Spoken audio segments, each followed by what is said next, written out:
நம்ம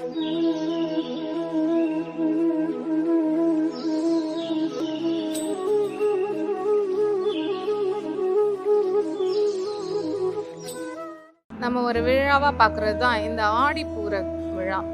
இந்த ஆடிப்பூரம் அப்படிங்கிறது என்ன? அது எப்படியெல்லாம் கொண்டாடுறோம்? இதனால என்ன பலன் கிடைக்குது? இந்த ஆடிப்பூரம்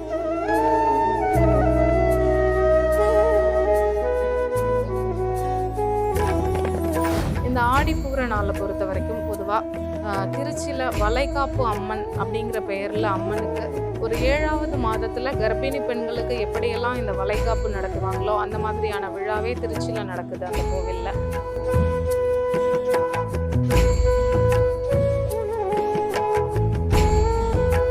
இந்த ஆடிப்பூர விழாவை பொறுத்த வரைக்கும் வளையல் படைக்கிறது, இந்த அம்மனுக்கு வளையல் படைக்கிறது அப்படிங்கிறது தான் ரொம்ப ஒரு உகந்ததாக பார்க்கப்படுது. ஏன் அப்படின்னா, இந்த ஆண்டாள், நம்ம எல்லாரும் சொல்கிறோம், இந்த ஆண்டாள் அவதரித்த நாளாக தான் இந்த ஆடிப்பூர நாளை பார்க்குறோம். இதை வந்து ஆண்டாள் ஜெயந்தி அப்படிங்கிற பேர்லேயும் கொண்டாடுறோம்.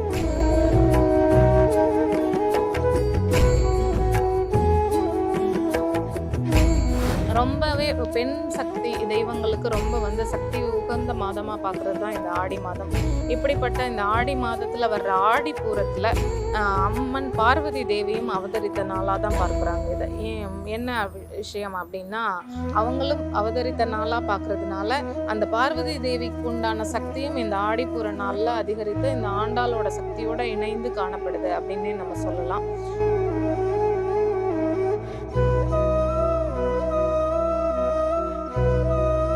இந்த வரப்போகிற ஆகஸ்ட் 7 ஆடிப்பூரம் திருவிழாவை நீங்கள் எப்பவும் போல சிறப்பாக கொண்டாடி அந்த ஆண்டாள் அன்னை பார்வதி தேவியோட அருளை வாங்கிக்கணும் அப்படின்னு உங்கள் எல்லாரையுமே வேண்டி விரும்பி கேட்டுக்கிறேன்.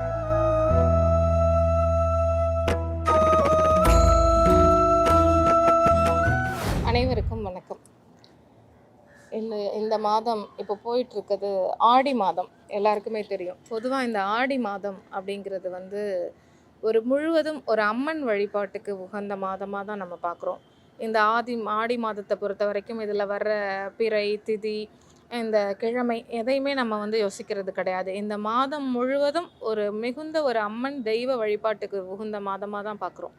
அப்படிப்பட்ட இந்த ஆடி மாதத்தில் நம்ம ஒரு விழாவாக பார்க்குறது தான் இந்த ஆடிப்பூர விழா. இந்த ஆடிப்பூரம் அப்படிங்கிறது என்ன? அது எப்படியெல்லாம் கொண்டாடுறோம்? இதனால் என்ன பலன் கிடைக்குது? இந்த ஆடிப்பூரம் எல்லாருக்குமே பொதுவாக தெரியும். ஆடிப்பூரம்னா இந்த ஆண்டாலும் இந்த வளையலும் முதல்ல ஞாபகத்துக்கு வருவாங்க. இந்த ஆடிப்பூர நாளை பொறுத்த வரைக்கும் பொதுவாக திருச்சியில் வளைகாப்பு அம்மன் அப்படிங்கிற பெயரில் அம்மனுக்கு ஒரு 7வது மாதத்தில் கர்ப்பிணி பெண்களுக்கு எப்படியெல்லாம் இந்த வளைகாப்பு நடத்துவாங்களோ அந்த மாதிரியான விழாவே திருச்சியில் நடக்குது அந்த கோவிலில். அப்படிப்பட்ட இந்த ஆடிப்பூர திருநாள் எப்படியெல்லாம் கொண்டாடலாம், நம்ம எதனால் என்ன பலன் அப்படிங்கிறத பற்றி நம்ம தெரிஞ்சுக்கலாம்.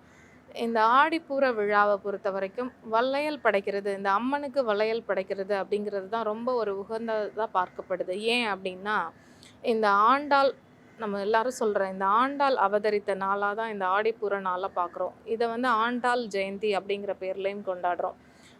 ஏன் அப்படின்னா, இந்த ஆண்டாள் வந்து உங்கள் எல்லாருக்குமே தெரிஞ்சிருக்கும், ஸ்ரீவில்லிபுத்தூரில் இருக்காங்க. இவங்களுக்கு 10 நாள் ஒரு பெரிய திருவிழாவாகவே இந்த ஆடிப்பூர விழா நடக்குது.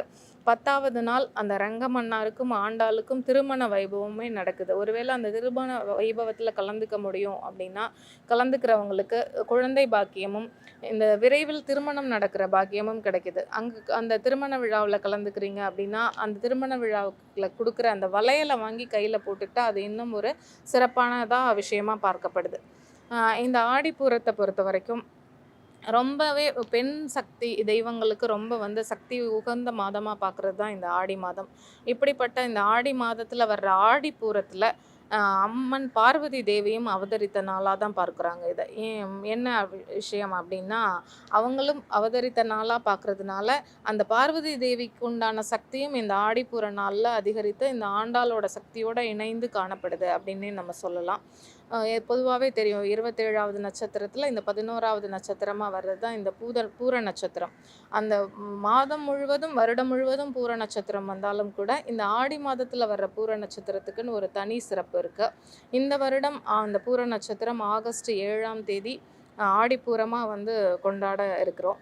இந்த ஆடிப்பூர நாள்ல உங்களால முடியும் அப்படின்னா, பக்கத்துல இருக்கிற இந்த அம்மன் கோவிலுக்கு போயிட்டு நீங்க வளையல் வாங்கி குடுக்கலாம். இல்ல அங்க குடுக்குற வளையல நீங்க வாங்கி கையில போட்டுக்கிறீங்க அப்படின்னா, இந்த குழந்தை பாக்கியம், இந்த திருமணம் விரைவில கைகூடுறதுக்கான வாய்ப்புகள் இருக்கு. இந்த வளையல் போடுறதுக்கு என்ன காரணம்? அதுக்காக ஒரு கதையே இருக்கு. அது என்ன அப்படின்னா, அ ஒரு ஆடி மாதத்துல என்ன பண்றாங்கன்னா, இந்த பார்வதி தேவிக்கும், சிவபெருமானுக்கும் வந்து ஒரு பெரிய விழா நடக்குது. ஒரு பெரிய திருவிழாவே நடத்துறாங்க. திருவிழா நடந்தோனே பொதுவாவே நம்மளுக்கு தெரியும். திருவிழா நடந்து முடிஞ்ச உடனே அடுத்த நாள் எல்லாருமே ஊர் மக்கள் எல்லாருமே களைப்புல என்ன பண்றாங்கன்னா, நடையல் கோவில்லாம் சாத்திட்டு எல்லாரும் அவங்கவங்க வீட்டுக்கு போயிடுறாங்க. அப்ப அந்த கோவிலுக்கு யார் வர்றாங்கன்னா, ஒரு கர்ப்பிணி பெண் ரொம்ப அவங்களுக்கு களைப்பா இருக்கு. வந்து உட்கார்றாங்க. அப்படி உட்கார்ந்த உடனே அவங்களுக்கு எதிர்பாராத விதமா பிரசவ வலி வந்துருது. பிரசவ வலியில துடிக்கிறாங்க. யாருமே வரல. வர சூழ்நிலை இல்ல. யாருக்குமே தெரியல இந்த மாரி ஒரு நிகழ்வு நடந்துட்டுருக்கு அப்படிங்கிறதே. உடனே என்ன பண்றாங்கன்னா, அவங்க வேண்டுறாங்க, "அம்மா தாயே" பார்வதி தேவிய வேண்டுறாங்க. "அம்மா தாயே நீயே வந்து எனக்கு எப்படியாவது மருத்துவம் பாரு. நீ வருவேன்னு எனக்கு நம்பிக்கை இருக்கு" அப்படின்னு கடந்து துடிக்கிறாங்க, கதர்றாங்க. இவங்களோட வேண்டுதல் அதே மாதிரி அந்த அன்னை பார்வதி தேவிக்கு கேட்குது. அவங்க வந்து என்ன பண்றாங்கன்னா, ஒரு மருத்துவச்சியா வந்து இந்த பெண்ணுக்கு கர்ப்பிணி பெண்ணுக்கு பிரசவம் பார்க்குறாங்க. அவங்கள வந்து பிரசவம் பார்க்கும்போதே இந்த கர்ப்பிணி பெண்ணுக்கு தெரிஞ்சிடுது, ஆஹா வந்திருக்கிறது அந்த அன்னை பராசக்தி தான் அப்படின்னு சொல்லிட்டு, "அம்மா வந்துட்டியா?" அப்படின்னு கேட்குறாங்க. "ஆமா, நீ கூப்பிட்டு நான் எப்படி வராம இருப்பேன்?" அப்படின்னு சொல்றாங்க இவங்க. அவங்களும் சுகப்பிரசவமா பார்த்து குழந்தைய குடுக்குறாங்க. உடனே அந்த கர்ப்பிணியா இருந்த பெண் வந்து கேட்குறாங்க, வேண்டுதல் வைக்கிறாங்க, "அம்மா நீ வந்து எனக்கு காய்ச்சி குடுத்துட்ட. இதே நாள் எப்படி கர்ப்பிணியா இருந்த என்னைய வந்து நீ காப்பாத்துனியோ, அதே மாதிரி உன்னைய எல்லாருமே வந்து சிறப்பா கொண்டாடணும். அதுவும் கர்ப்பிணி பெண்ணுங்களுக்கு எப்படி இந்த வளையல் அணிஞ்சு சிறப்பா வளைகாப்பு விழா நடத்துறாங்களோ, அதுக்கு அதே மாதிரி நீ பிரசவம் பார்த்த இந்த நாள வந்து எல்லாரும் உனக்கு வளையல் போட்டு உன்னைய அழகா பார்க்கணுமா" அப்படின்னு சொல்றாங்க. அப்படிப்பட்ட நாள தான் நம்ம வந்து வருடா வருடம் ஆடிப்பூரமா கொண்டாடுறோம் அப்படிங்கிறதும் ஒரு ஐதீகமா பார்க்கப்படுது. அதனால இந்த வரப்போற ஆகஸ்ட் 7 ஆடிப்பூரம் திருவிழாவ நீங்க எப்பவும் போல சிறப்பா கொண்டாடி, அந்த ஆண்டாள் அன்னை பார்வதி தேவியோட அருள வாங்கிக்கணும் அப்படின்னு உங்க எல்லாரையுமே வேண்டி விரும்பி கேட்டுக்கிறேன். இந்த நாள் எல்லாருக்குமே வந்து ஒரு சிறப்பான நாளாவும், அந்த அன்னை சக்தியோட அருள் எல்லாருக்குமே கிடைக்கட்டும். உங்களுக்கு மட்டும் இல்லாம இந்த உலகம் பூரா இருக்கிற அனைவருக்குமே கிடைக்கட்டும் அப்படின்னு கேட்டுக்கிறேன். நன்றி. வணக்கம்.